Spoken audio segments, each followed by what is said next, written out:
Boa noite. Hoje nós vamos continuar com os estudos sobre as epístolas de Paulo. Depois vamos continuar com o livro Fonte Viva, psicografado por Chico Xavier, pelo Espírito Emmanuel, Caminho, Verdade e Vida. As epístolas paulinas não são tratados de teologia, mas respostas a situações concretas. Verdadeiras cartas que inspiram no formulário então em uso. Não são nem cartas meramente particulares, nem epístolas puramente literárias, mas explanações que Paulo destina a leitores concretos e, para além deles, a todos os fiéis de Cristo. Não se deve, pois, buscar a exposição sistemática e completa do pensamento do apóstolo. Sempre se deve supor por detrás delas a palavra viva, de que são o comentário em pontos particulares, embora dirigidas em ocasiões e a auditórios diferentes. Descobre-se nelas uma mesma doutrina fundamental, centrada em torno do Cristo morto e ressuscitado, mas que se adapta, se desenvolve e se enriquece no decurso desta vida consagrada totalmente a todos. Emmanuel esclarece como e por que Paulo teve a ideia de escrever as suas cartas. Onde quer que o apóstolo estivesse, sempre chegavam emissários das igrejas por ele fundadas, portadores de assuntos urgentes, que solicitavam a presença de Paulo na localidade para resolver conflitos ali existentes. Evidentemente, ele não podia atender a todos, pois os deslocamentos de uma cidade para outra eram demorados e nem sempre os dedicados discípulos Silas e Timóteo estavam disponíveis para substituí-lo. Preocupado com a situação e sem saber como atender às rogativas dos fiéis, Paulo orou fervorosamente a Jesus, pedindo-lhe solução para o problema. Após a prece, ouviu sob inspiração Jesus dizer-lhe: não te atormentes com as necessidades de serviço. É natural que não possas assistir pessoalmente a todos, ao mesmo tempo. Mas é possível a todos satisfazeres simultaneamente, pelos poderes do Espírito. Poderás resolver o problema escrevendo a todos os irmãos, em meu nome, os de boa vontade saberão compreender. Porque o valor da tarefa não está na presença pessoal do missionário, mas do conteúdo espiritual do seu verbo, da sua exemplificação e da sua vida. Doravante, Estevão permanecerá mais conchegado a ti, transmitindo-te meus pensamentos, e o trabalho de evangelização poderá ampliar-se em benefício dos sofrimentos e das necessidades do mundo. Assim começou o movimento dessas cartas imortais, cuja essência espiritual provinha da esfera do Cristo, através da contribuição amorosa de Estevão, companheiro abnegado e fiel daquele que se havia arvorado na mocidade, em primeiro perseguidor do cristianismo. Há escritores que contestam a genuinidade de algumas epístolas de Paulo, tendo como base razões teológicas, de estilo e literárias. É possível que algumas epístolas, por exemplo, dirigidas aos Efésios, aos Colossenses e aos Tessalonicenses, tenham sido escritas por um discípulo que teria servido de secretário ao apóstolo dos gentios. Entretanto, nada disso diminui o trabalho missionário de Paulo, nem ofusca a sua fenomenal missão. Agora nós vamos ao item 50 do livro Caminho, Verdade e Vida. Conta de si. De maneira que cada um de nós dará conta de si mesmo a Deus. Paulo, Romanos, capítulo 14, versículo 12. É razoável que o homem se consagre à solução de todos os problemas alusivos à esfera que o rodeia no mundo. Entretanto, é necessário saiba a espécie de contas que prestará ao Supremo Senhor, ao termo das obrigações que lhe foram cometidas. Inquieta-se a maioria das criaturas com o destino dos outros, descuidadas de si mesmas. Homens existem que se desesperam pela impossibilidade de operar a melhoria de companheiros ou de determinadas instituições. Comentário da introdução do item 50. Como temos dado conta de nossos atos?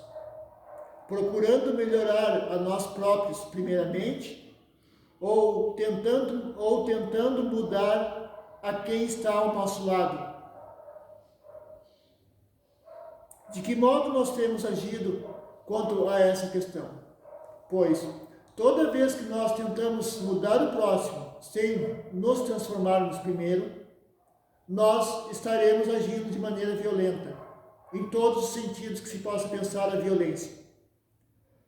Daí que, como é dito por tantos sábios por esse mundo, como Madre Teresa de Calcutá certa vez disse a um jovem que lhe perguntava como posso mudar o mundo, e ela lhe falou: primeiro mude a si próprio, depois o mundo se transformará por si como consequência. E assim somos nós. Para nós mudarmos o mundo em que nós estamos inseridos, temos de transformarmos primeiramente. Posteriormente, o mundo muda como consequência. Todavia, a quem pertencerão de fato os acervos patrimoniais do mundo? A resposta é clara. Porque os senhores mais poderosos desprender-se-ão da economia planetária, entregando-a a novos operários de Deus para o serviço da evolução infinita. O argumento, contudo, suscitará certas perguntas dos cérebros menos avisados. Se a conta reclamada refere-se ao círculo pessoal, que tem o homem a ver pelas contas de sua família, de sua casa, de sua oficina, cumpre-nos esclarecer que os companheiros da intimidade doméstica, a posse do lar e as finalidades do agrupamento em que se trabalha pertencem ao Supremo Senhor. Com relação a patrimônios, propriedades, riquezas. Há muitos de nós que estamos na Terra e que estiveram em reencarnações passadas, que devotaram suas vidas ao acúmulo de riquezas materiais, pensando que essas riquezas supririam as necessidades espirituais com relação à pós-morte. Nós sabemos, nós que estudamos a Boa Nova, o Evangelho segundo o Espiritismo em si próprio, que o mundo espiritual precede o material. Nós estamos aqui temporariamente. Tudo que nós possuímos e usamos, inclusive nossos corpos, são emprestados. Pois, quando nossos corpos morrerem e nossos corpos se degradarem pela decomposição, pela morte, nós espíritos retornaremos ao plano espiritual. E as riquezas pelas quais nós devotamos tantas horas, tantos dias, tantos anos e décadas, ficarão para os descendentes, gerando muitas vezes muitas brigas, muitas confusões. De que modo nós temos trabalhado essa questão das riquezas? Temos nós só acumulado riquezas materiais? E com relação às riquezas espirituais, como está a nossa mala, como disse o nosso amigo Salom? Ela está com mais bens materiais títulos, posses, ou temos bens espirituais, valores como amor, fraternidade, amizade e entre outros tantos. Isso é algo que devemos pensar. A riqueza é importante, os bens materiais, a riqueza, tudo é importante para o nosso bem-estar físico nesse mundo que estamos como encarnados. Porém, quando, porventura, da nossa desencarnação, é bom que tenhamos valores acumulados e que esses valores tenham o selo de Jesus Cristo, nos confirmando que passamos pelo caminho com muito amor, com muita fé, com muita esperança e fazendo bem ao próximo. Mas o homem, na conta que lhe é própria, é obrigado a revelar sua linha de conduta para com a família, com a casa em que asila, com a fonte de suas atividades comuns. Naturalmente, ninguém responderá pelos outros. Todavia, cada espírito, relacionando o esforço que lhe compete, será compelido a esclarecer a sua qualidade de ação nos menores departamentos da realização terrestre, onde foi chamado a viver. Comentário da conclusão do texto do item número 50. Tomar conta de si.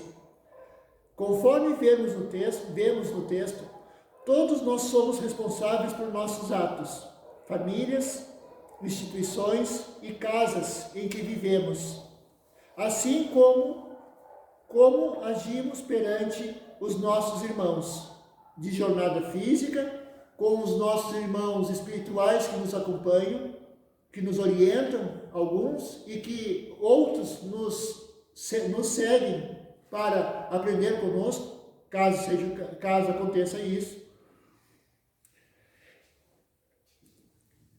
E temos uma coisa a pensar: quando nós tomamos nossas decisões, nós tomamos as decisões baseadas no altruísmo, que é visando o bem ao próximo, a família, a comunidade, a sociedade, a instituição a qual trabalhamos e ao mundo como um todo, ou visamos a nós próprios como seres egoístas?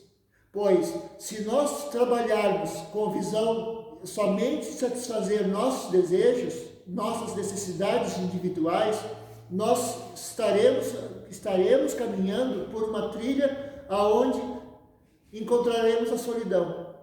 No entanto, se trabalharmos em vista do altruísmo, da fraternidade, solidariedade, nós trabalharemos com muitas pessoas que têm os mesmos interesses. E desse modo, ainda que pareça que estejamos solitários, haverá uma legião de amigos nos auxiliando, seja em pensamento, no caso dos encarnados, nos auxiliando espiritualmente, no caso dos desencarnados, e como nós estamos numa época em que a informação digital está em pleno vapor, nós temos nossos amigos virtuais que nos acompanham agora virtualmente, seja WhatsApp, Facebook, etc. Daí então que nós temos que trabalhar sempre procurando fazer o bem ao próximo e procurando encontrar o bem. E que nós sejamos a diferença. Não esperamos que os outros sejam. Muito obrigado.